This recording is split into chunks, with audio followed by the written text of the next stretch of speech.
Esse tipo de solução vai acontecer com muita frequência. Imagine agora que ao invés de ter 2 osciladores acoplados, eu tenho um número muito grande de osciladores acoplados, que é o que acontece quando você modela um sólido, não é, olhando para os seus componentes. Então você tem lá íons metálicos, digamos, né, que estão acoplados por interações de curto alcance do tipo elástico, e aí eu quero ver quais são as soluções possíveis para o sólido como um todo. O que você vai fazer é resolver um problema que é exatamente este aqui, só que não com 2 dimensões, mas com muitas mais, né?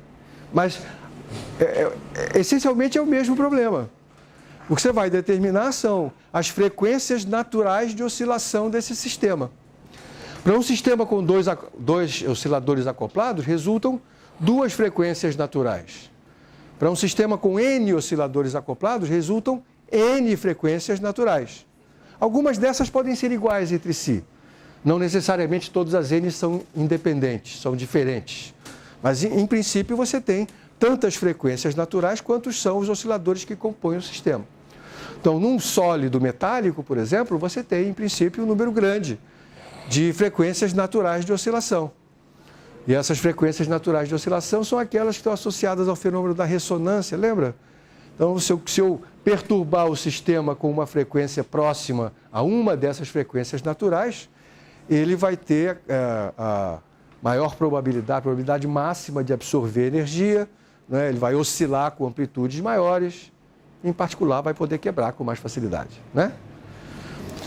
Existe uma outra maneira de formular esse problema, que é, ao invés de partir das coordenadas naturais, que são coordenadas de posição das 2 massas, escrever as equações de movimento do jeito que eu fiz aqui, existe uma outra forma, que é você identificar o que são chamadas as coordenadas normais de um conjunto de osciladores. Eu não vou entrar nessa seara, isso me exigiria muito mais tempo, mas nesse caso aqui, as coordenadas normais são coordenadas que podem oscilar independentemente. E elas são uma combinação linear das coordenadas naturais, né? Neste caso aqui, as coordenadas normais seriam a soma do x1 com o x2, na verdade, com um fator meio aqui na frente, por um motivo que eu não vou querer abordar agora, e a sua diferença. E observa que nesses 2 modos que a gente encontrou, essas 2 coordenadas normais oscilam de forma separada. Num dos modos, só uma delas oscila e a outra fica parada. No outro, só a outra oscila e a primeira fica parada, né? Nesse caso aqui, a diferença fica constante, então isso aqui fica igual a 0 o tempo todo. Essa aqui oscila sozinha. Nesta daqui é o contrário. Essa daqui não oscila, a soma dá 0, né?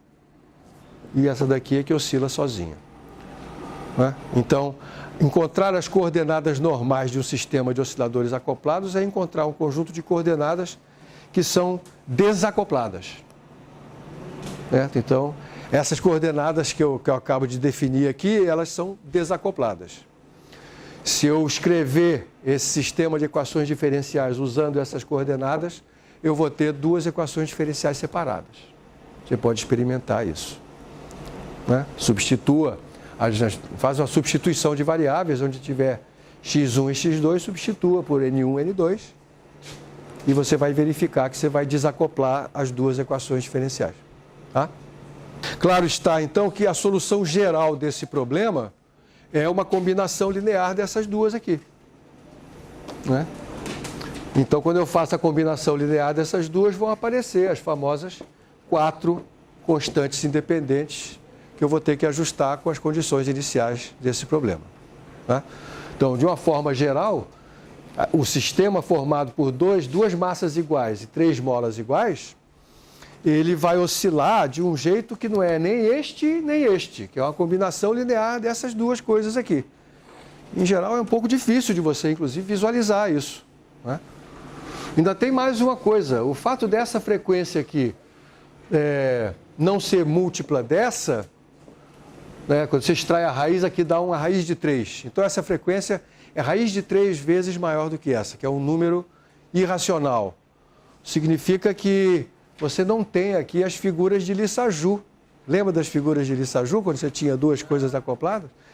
Então, se você desenhar figuras de Lissajous para esses osciladores acoplados, elas não fecham, né? Porque a relação de frequências não é um número racional.